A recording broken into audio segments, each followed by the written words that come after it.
Good evening, ladies and gentlemen, and welcome to the Stephanie Stevens Show. Today on the show, I have an incredible person on today. Her name is Miss Mimi Zion Long from New York City. I think she was raised in Alabama. Correct. Okay. Now, the reason I asked her on my show today is because I felt she had a tremendous voice in the world of the LGBT two-spirit pronoun community. Now, another thing I decided that I really liked her show. She does a nightly confession show where she educates the children on how to behave, how to interact with other people, and how they interact with her. And she's going to give you some of the pros and cons of how people sometimes interact with trans women. So welcome today to my show, Miss Mimi Zion Long. How are you, girl? Girl, I am wonderful. I am so blessed. I'm full, girl. When I say that I am full. And it's such an honor. So thank you for having me on your show. You are welcome, girl.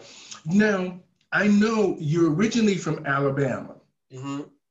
Now, that's a Confederate state. Yes. Yes, girl. So I understood a lot of the anger in your nightly confessions. Mm-hmm. Now, how do you identify, just so our audience knows? I am female. Okay. Trans female. And let me break that down. I go and take it a little deep further. I'm a natural trans female. I'm taking every now and then, because I'm still not taking my hormones like that, but everything from my cheekbones to my tata, honey, all are natural from God. So I guess God was like, I'm going to use you in the end time to show them, honey, that God can do it any kind of way he wants to. Because God, our father, our mother, was a woman himself. There was a side of him. There was I feel, and I can just only picture it, was a black drag queen. Getting things together, honey. Cooking dinner and chastising at the same time. Because if you understand a black woman, honey, can get the job done. Any way she need to get it done, she get it done. Mm-hmm. So yes, I am a female trans. Okay, now, I'm glad you said that, because in one of my earlier conversations with one of the girls, I think she went on defense of certain people, sort of like myself, who are up and down and all around, who identify in the wide spectrum. But mm-hmm. more, I identify with the entertainer, just the actor, the entertainer in me. And part of me is trans, but that's not what I focus on. Mm-hmm. So I try not to, I'm not here to fool my audience. And I heard one of the performers explain to one of the other girls who felt she was more trans than, who am I to be talking to her? Mm-hmm. And the girl that was like her said to her, a lot of people identify differently under the trans, and they look different. We all can't look the same. Some people have in their minds, this is the way they look, and they feel that they're trans, and they haven't done anything. Mm-hmm. Mm-hmm. And I appreciated the fact that she actually said that. And I think she said it in defense of me, but I heard her say it in conversation. So I think it had something to do with me, because the entertainer that was talking to me had a very positive show. Mm-hmm. And I had asked the other person to do the show, but she turned me down because she said that we're just doing too much talking. And she doesn't realize if we don't communicate and we don't talk, we don't get anything done. Message. So I'm kind of glad that in the long run that she didn't do the show. Her mm-hmm. friend did the show, and we got what we needed. And we are blessed the fact that we're helping our brothers and sisters around the world to understand who they are and who they want to be, and you want to just give them an outlet to say somebody cares. That's Somebody it. cares. That's Somebody it. cares about you. We Mm-hmm. know you love God. We know you love your family. But a lot of us, and mainly in the trans community, are isolated from our families or distant from our families. So now I want to talk about you in Alabama. Now, do you talk to your family? Um, Only family that I talk to, and that's still shaky at times. Um, just to give you a backstory with my mother. The reason why I'm in this body, I tell them a lot. I didn't ask to be in this body. My mother, she told me, confessed to me a couple years ago that she literally prayed over her womb that if she ever had a son that was gay, or at that time in the 90s they call it sissy, she would kill it. Well, guess what, honey? Be careful what you ask for.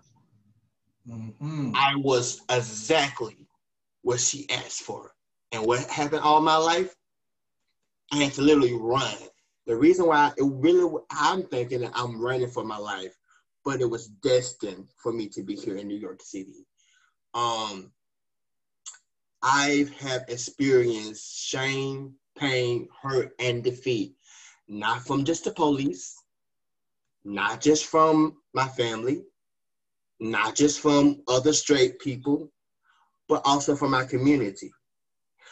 And as I grew on into getting to love the creator who's inside of me, I discovered that, girl, the person that we is fighting is not me fighting you, girl.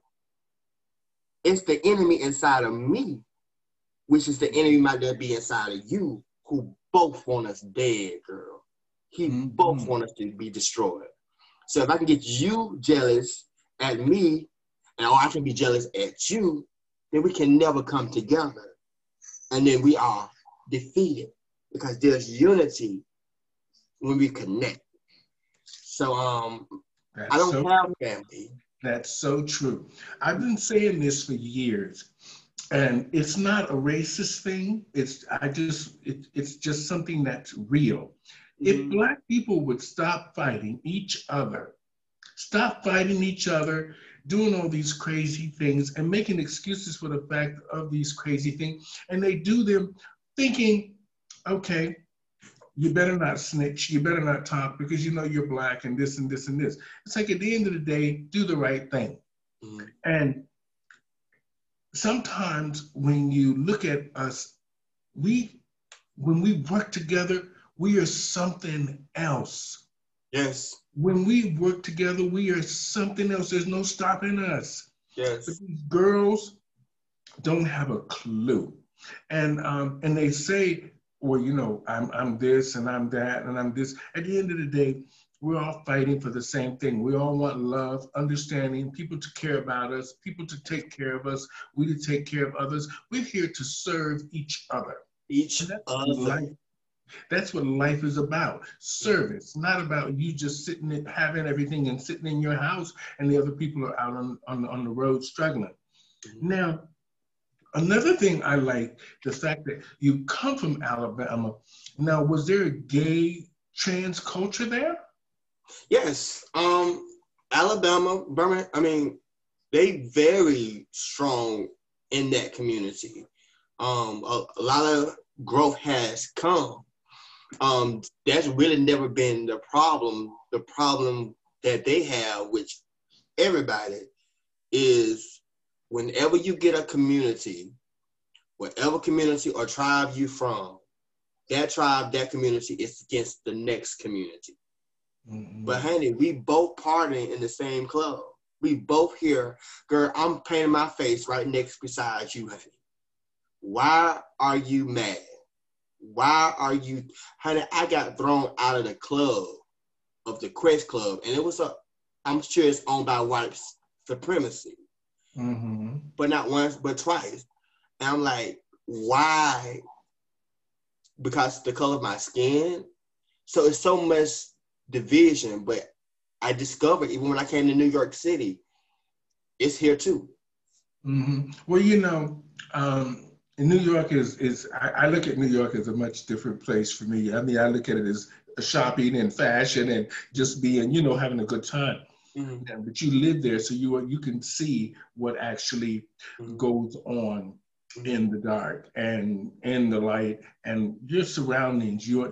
Racism is alive and well in America, and it's alive and well in Canada too. Don't think it's not here. It's just right here, facing me every day. Mm-hmm. Now, another thing, I just want to focus a little bit on Alabama for just a minute. Okay. And, now, now I know you say your mother didn't want you. Where's your father? My father is deceased. Okay. I was 15, I believe, and he came into my life, and for 4 months, we did have a discussion because I have a gift of prophecy. Mm-hmm. And so I knew that he was going to die, but when I had the dream, I told myself that I was going to spit in his casket because he wasn't in my life and all that stuff. But God made it where I heard from my father the acceptance that he had for me, and he went home to be with the Lord. So yeah, okay. my father. Yeah. Okay, I don't want to take you too deep in that because I don't like to dig into too personal. I just want us to I want to connect the dots. This is why I'm focusing on Alabama right now. Mm-hmm, mm-hmm. Now, did you start transitioning in Alabama? No. Well, I started the process of accepting who I am and accepting what the Father, God. Every time when you hear me say the Father or Daddy, that's not my biological, but that's what I call God. Some people call him God. Mm-hmm. He's been my father.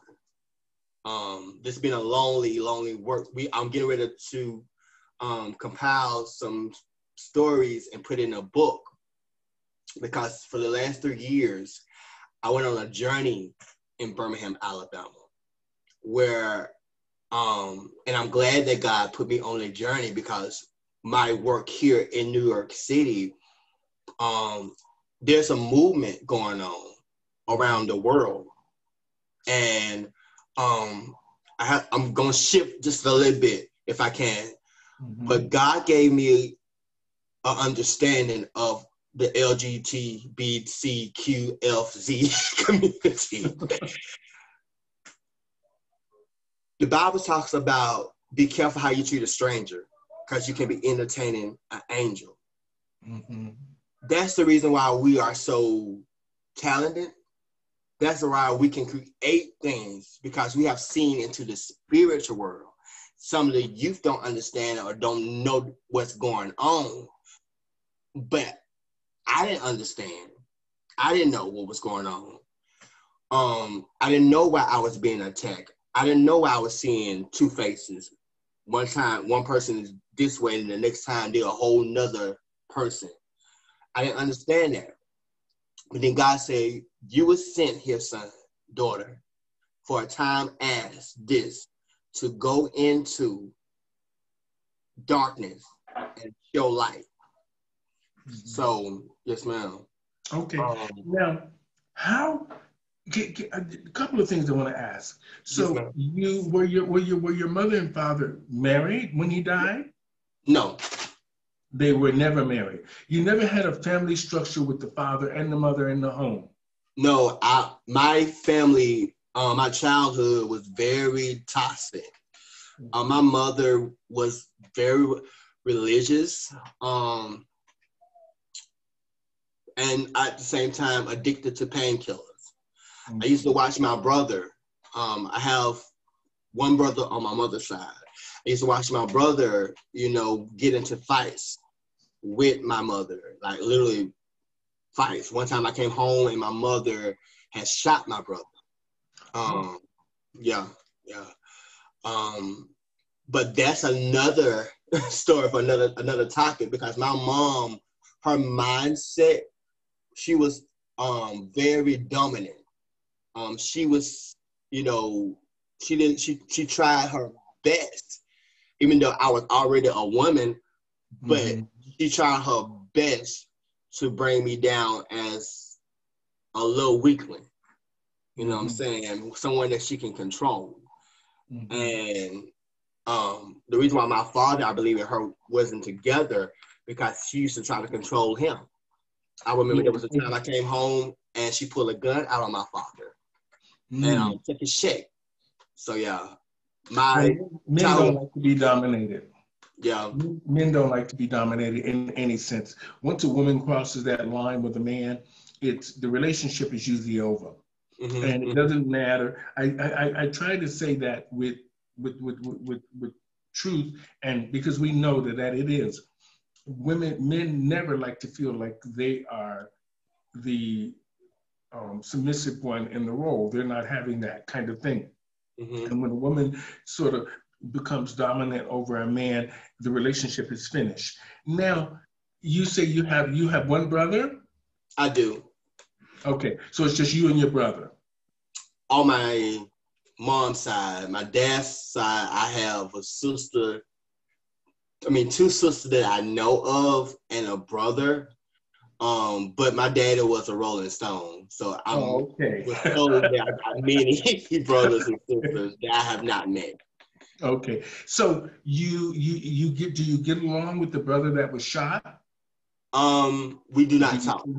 Okay, but now, I still love him. Yeah. Okay, so how long have you lived in New York City?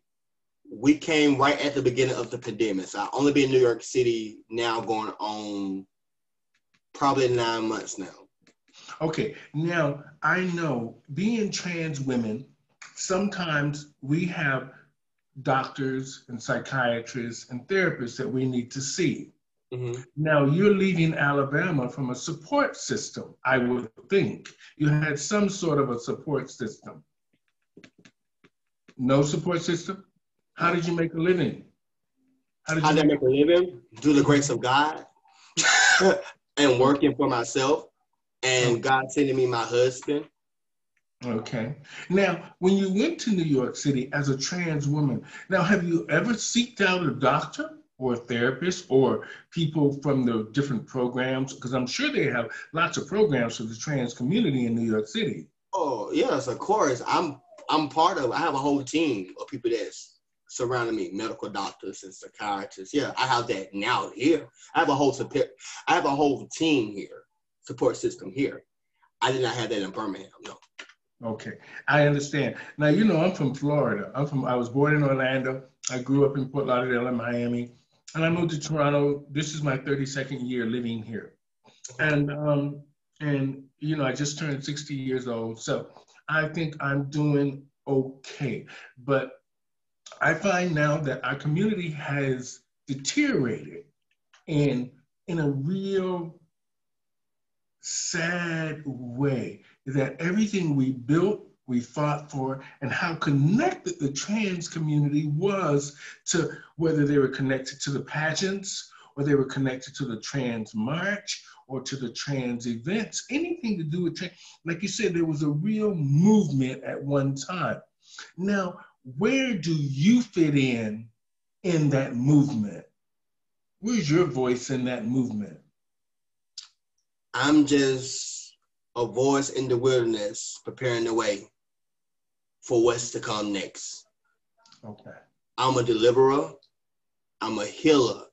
My thing, like I spoke to, we had a trans march here in New York City just a couple of days ago, and I spoke to my people, and I said, how long will we keep marching?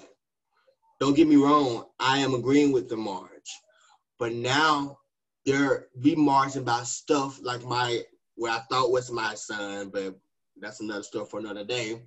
But he was one of the people that was leading the movement, and he's made some statement that we don't have funding for HIV or housing, and this is stuff that they keep on talking about. That's a lie. New York City, Alabama got some learning and some work to learn from New York City, honey. You can get your work done here if you on a Medicaid or media care, honey, because not only that, I am HIV positive.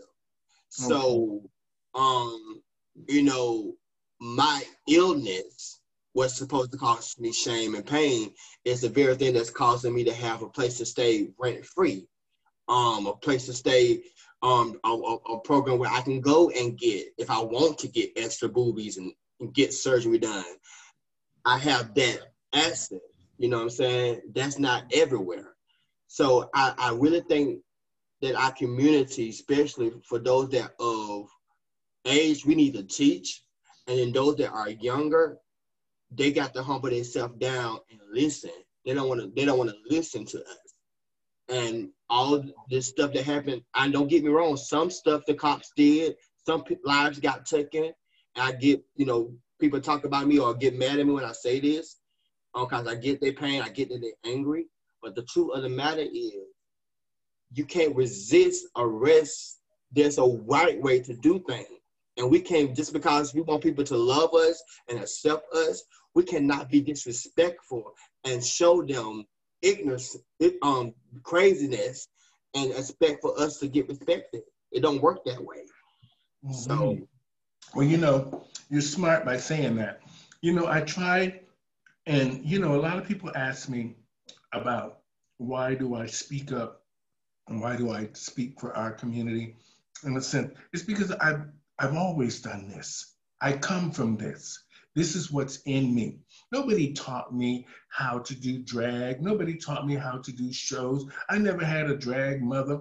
I never had nobody to teach me how to do business. I know my father did business, so I was able to make a little headway with that. But the girls here kept knocking me down with that. But I kept getting up.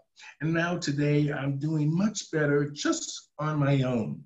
Mm-hmm. God has blessed me. I'm on my second book now. You say you wrote a book, you're writing a book. I'm on my second one. So you can help me because I'm in the process. So you can help me because I'm on my second one now. And I now see that, you know, sometimes the trans community can be its own worst enemy. And a lot of the times the girls just do each other wrong because they want that extra show fee, or they want the extra show, or they want people to like them and stuff. Listen. The best performers in the world and the best people that are driven in the world are the people that are usually the people that are the most difficult to deal with. Mm. Because they're the ones. I'm going to give you a fun fact. So before I start doing makeup on myself, well, of course, in the process of me doing my ministry, I'll run away from home and do shows or whatnot. I would, you know, put on my mom, my grandmother, old fried up wig, honey, and sneak out the house and run away and get to the club to get to the stage, honey, because I just wanted to perform. I just felt that. Well, since I couldn't really be myself in church, the next outlet, and which is a lot of outlet for a lot of mimers, they would paint their face, honey, and worship God. I was the most professional and the baddest. I'm not being cocky or conceited in Alabama, but I was the baddest and the most professional and anointed mimer in Birmingham as a guy. But then when I figured it out, there was a greater platform that he had for me, but I allowed the opinions of others, the pastors. I'm good enough to give you your water. I'm good enough to sing in your choir. I'm even good enough to dance on your stage. But because you're not understanding or you don't have no knowledge, you abuse the very gift and the vessel that God sent to you. We are gifts. Me and you, my sister, we are gifts that God gave. Everything that's inside of us. I don't get it. How can you say we unable? That's not God. When we start operating in who we are, that come natural. Didn't nobody teach me how to paint my makeup. This right here, I couldn't have because of jealousy, I couldn't have a mother to be. I don't have a mother now to take me through this process as I go through the hormones and what's to come next. I just research, I pray, and it just come natural. So. Okay. Yeah. Now, Another thing is I really like the fact that you're honest about all of this. And I'm that way, but sometimes when you're in the media, you have to tiptoe around a little bit. I try not to, but let's go back to the church. And now, everything is always good with the church when you're contributing, when you're donating, when you're mowing the yards, when you're making the food after the congregation. You're singing in the choir. Decoration for the appreciation.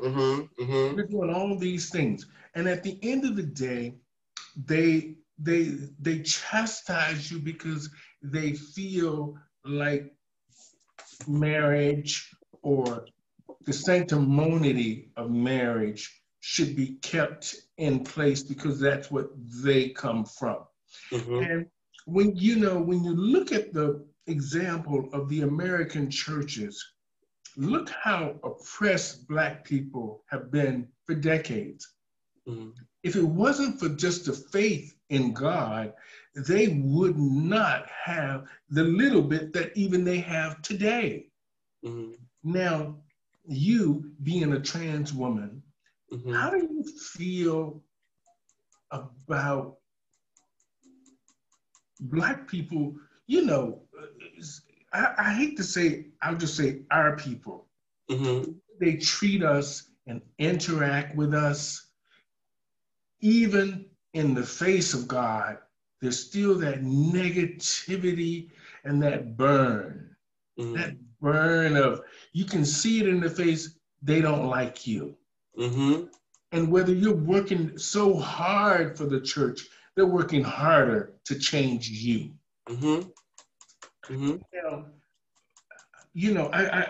reason I'm so glad we're talking about the church thing, because I grew up in the church and my parents lived at the church 24 hours a day.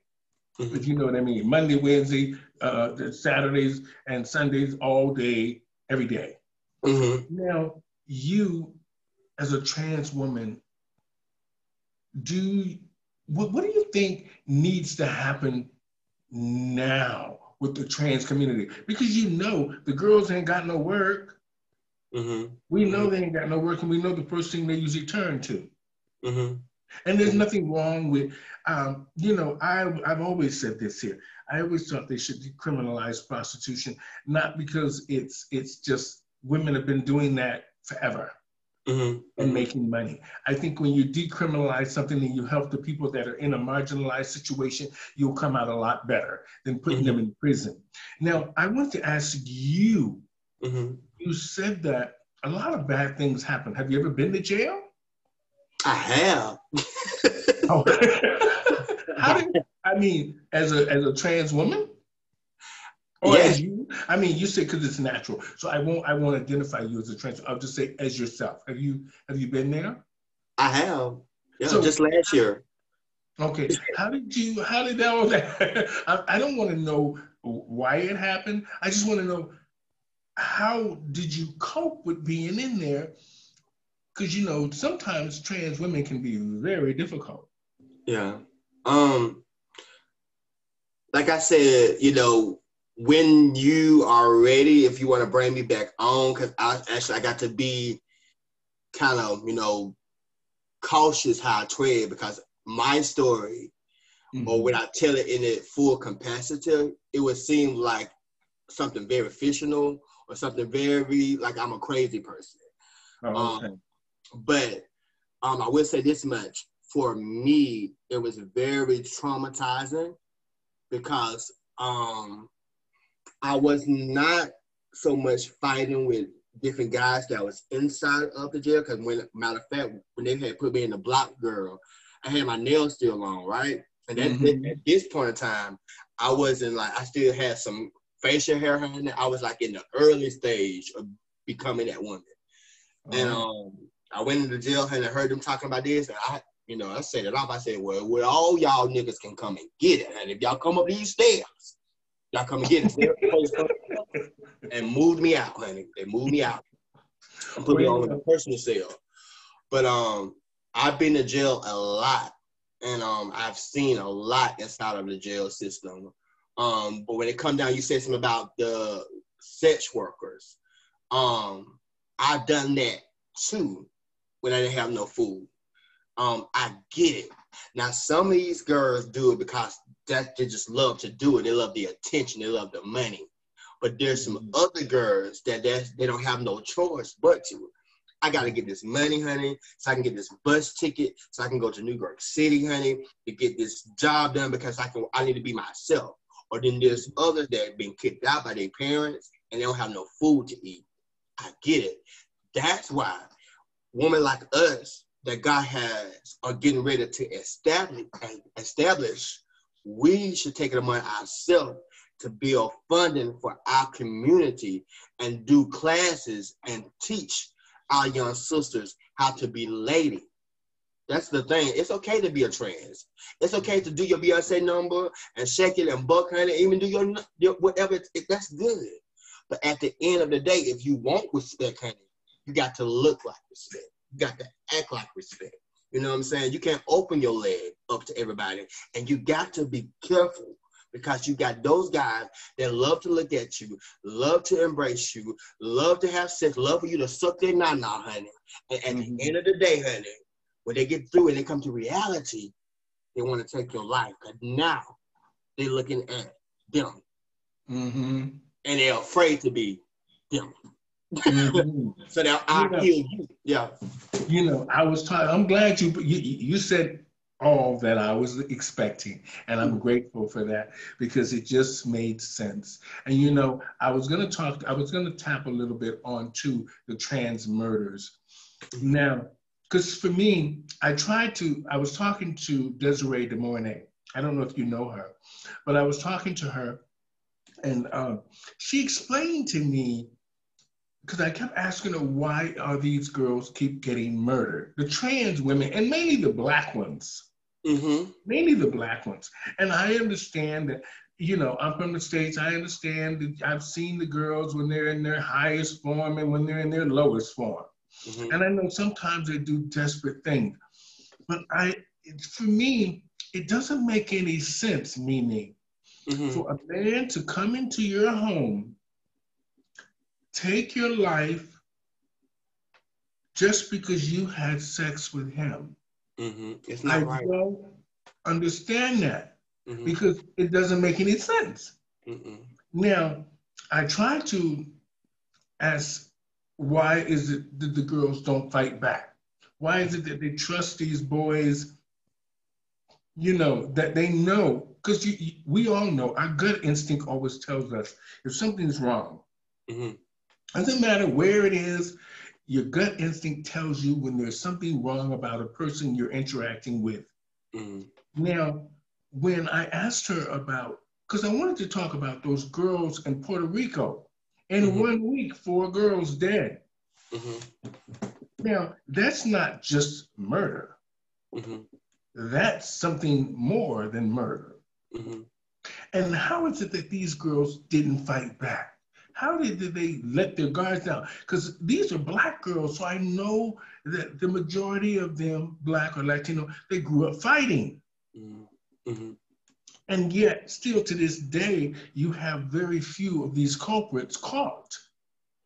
Now, you know, New York City saw a rash of trans murders for a while there. You know that. Exactly. And you know, I have lots of friends there, Miss Hedda Lettuce and Candace Kane, and a few other the girls that lived there. I used to hang out with all the time. And I try to talk to them, and you know, the girls don't want to talk about the murders, but we need to talk about what's happening and why is it that the murders generally are by Black men. What do you think the problem is? Most of the Black trans women have been murdered by Black trans men and young men. They say between the ages of 16 and 35.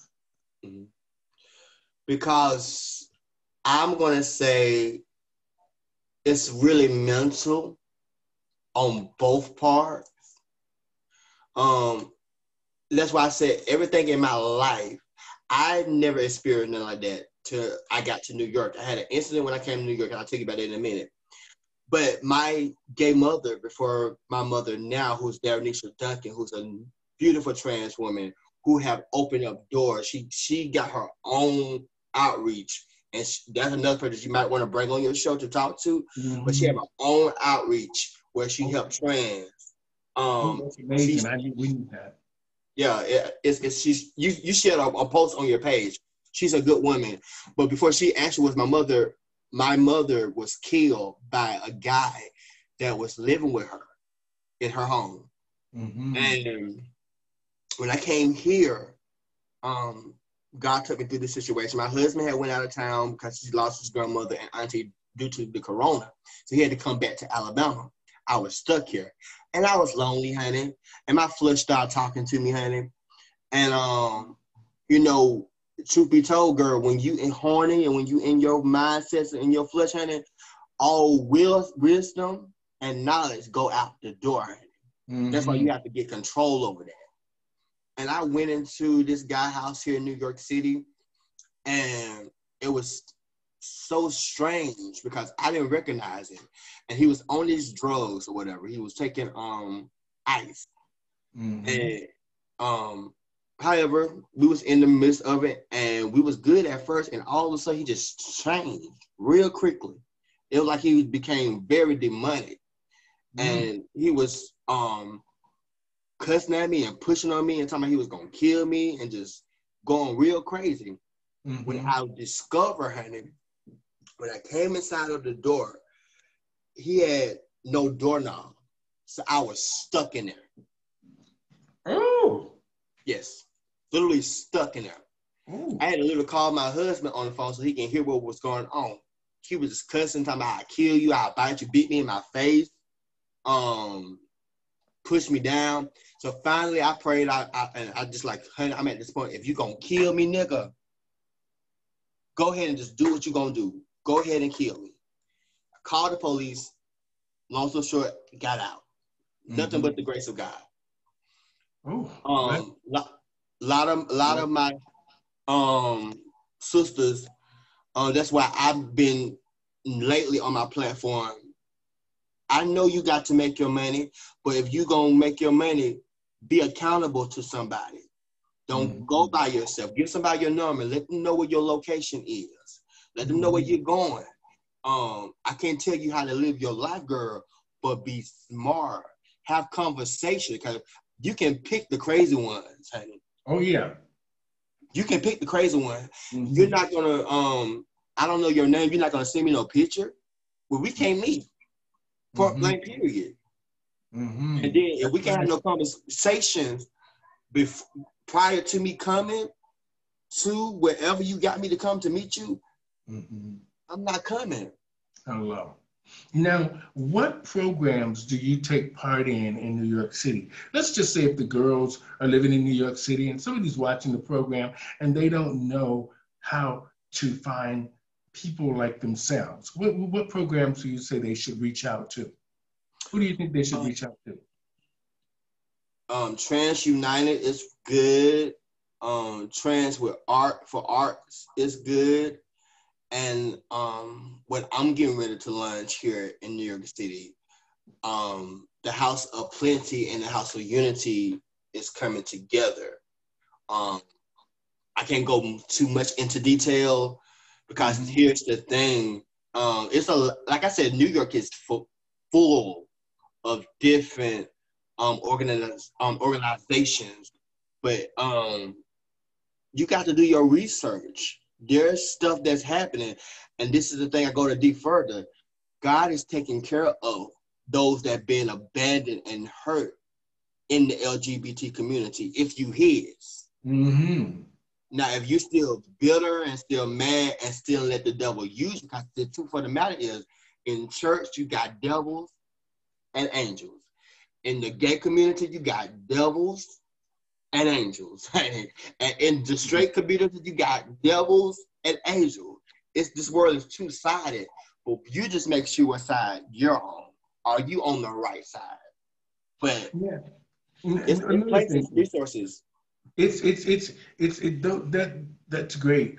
Now, you know, it's good that you speak so eloquently. I like the way you speak, and I like the fact that you just say it the way it is, and you're making your point very clear. Now, you know, we've all made mistakes. And we can't fault everybody. But like you said, with the Black Lives Matters now and the pandemic, maybe we are now we're forced to learn. Before we used to say, oh, let's start talking. Now we're forced to talk to each other because we realize now that we need each other. And the more, because this virus is something bigger is coming. And we might not be as prepared as we thought we were. Because somewhere along the line, the government or just in society itself, we got caught with our pants down. And you can't get them back up fast enough. Not fast enough. And this pandemic time with people with no jobs, mainly the girls in the industry, you know, the girls who doing the shows, they make their money from the shows, or the bartenders or the waitresses, or just the people in general that's in the service industry from theaters. These people don't have any income. And you live in New York City, one of the most expensive places in the world. And now Toronto is just more ridiculous. And, but I just want to say, it was fabulous to meet you, Mimi, and I'm glad that you're doing okay now because you made a move from something that was negative in your life to something more positive. You're in a better relationship. You're in a relationship that a lot of the girls don't have. They don't have that man that cares about them or that support system around them, or just the fact that you have a good mind frame that you want better and you want to do better and you want to see the other girls do better, but you also want to remind them of the scars and the hurt that they've done to their own sisters and brothers and people in their community, because scars go deep. It does. I'm reading a book now that's very good. I'm not reading it yet, but I have access to a book. It's called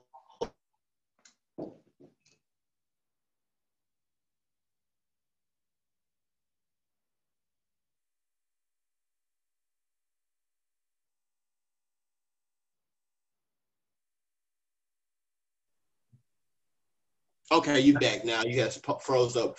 But it's talk about trauma and how it holds in the body and how you can get healed from it and the stuff that you got to do to get healed from it. I don't really know the author name by heart, but yeah, I'm aware of that. And it's just my job and my duty to show them. We need some examples now. Because a lot of people that's got the microphone in their hand, you're not leading by example. You're speaking to us. You're telling us. But girl, you're not leading by example. Somebody got to groom themselves. If you got a problem with the White House, how about you be the change the White House? Where's my trans sister that's grooming herself to go do politics or to stand up against whoever's going to be in office? Where's that girl? So in this place I'm going to spread light, not in being a bitter person, because being angry, honey, it's not going to get us nowhere. Before you start speaking, before you start going out and trying to, start a movement, make sure you heal enough. Because like I said, hurting people hurt people. And yes, I do have a good man, but I put him through hell, honey. Purity hell. He went through places that he should never, ever been to. You know what I'm saying? I kept his life in jeopardy. And I love him at times because that's not who you're supposed to be with. That's not who you're supposed to live with. But honey, you better seek God for yourself. And that's what he kept telling me. He said, whatever you do, my child, don't stop seeking. God don't care about if you dress like a man. He don't care if you dress like a female. What your heart look like, what that mind do. Sometimes, just like what you just said, it's great that he can accept you for who you are. I was in a relationship for a very long time, over 7 years. The one I had before that one was for 11 years. And they both were very good to me. It's just that my career was more important to me. And I don't want to hold up people's lives you know, because of what I want. Mm-hmm. And I just felt that sometimes when there's a calling, you have to answer that calling, and only you know of that calling. And you've been fighting it your whole life, and you know how and what you want and the way to get it. And I'm not a selfish person, but I can be very direct when it comes to making sure that my voice is heard. And I'm glad that you are doing the nightly confessions because you're doing a great job. Thank you. And, you know, I want to just say this here. I'm glad I got to meet you, Mimi, and I hope you can connect me with your other friend there from the Resource Center, and the Trans Alliance and all of this stuff. You know, we have to start making our platforms about what matters. And at the end of the day, we can dress it up, but when we undress it is where we need all the help. Exactly. From our mental to our transitioning to understanding other people, people understanding us, we understanding the world and where we fit in it. Because not everybody's gonna love us. We understand that. But they need to respect us just like we respect them. Exactly. And on that note, Mimi, I just want to say, girl, I take my wig off to you. Yeah. You were honest and candid. I mean, for you to admit that you were in jail many times, a lot of the girls, I asked them to talk about these things. They didn't want to talk about them. And you know, when we're brave and we face things head on, is how you win, how you educate, how you help others. And I'm glad I met you. I'm glad you met me too, and I met you too. You're a beautiful person, and I would hope that you would turn the favor. Because not only do I do nightly confessions, but I also do a talk show in the morning time called Kingdom Chat. And that's how, you know, I just go deep into the spiritual world of things, you know. And I would love for you to be my guest. So I would love to. Just message me and let me know. I would love to come on and we can get it going. You know, I'm all about education and I'm all about helping a system. Yes. So, and this is from my heart. I don't want anything in return. I don't need anything. God has blessed me. I'm alive. You look blessed, girl. You look blessed. You look highly favored. Thank you, Mama. And now, I'm just going to, in closing, I just want to say this to my audience. I want to thank you guys for joining us here today on the Stephanie Stevens Show. Like I said, I'm Stephanie Stevens, and I was your host for the last 30, 35, 45 minutes, however long it was. And today I had Mimi Long, originally from Alabama, but now resides in New York City, talking about just real life, the church, men, behaviors, the LGBT, two-spirit pronoun community, the issues that face us that are coming up, some issues we haven't faced at all, some of the issues that we need to bring more light to. We need to learn how to understand each other a little bit better. We need to learn how to treat each other a little bit better and understand that scars go deep. Now, on that note, we're going to say good night to Mimi Long. Thank you, girls, so much for doing the show. Mimi Zion Long. I'm honored. Thank you, baby. Great name. And we will have this conversation again. And to my audience out there, check Mimi out. What days are you on? I'm on Monday through Friday. Normally I come on just when you see the live feed on the morning time. That's my girl. That's me coming on, honey. And on the evening time, like around 9 o'clock, 11 o'clock, that's the nightly confession. And on Friday, we do couple confession with me and my husband. Okay. And on that note, thank you everybody for joining us here on the Stephanie Stevens Show. Miss Mimi Zion Long, thank you, girl. Have a great weekend. It's Thanksgiving in Canada, so happy Columbus Day in America. Thank you. All right. See you later. See you later, sweetheart.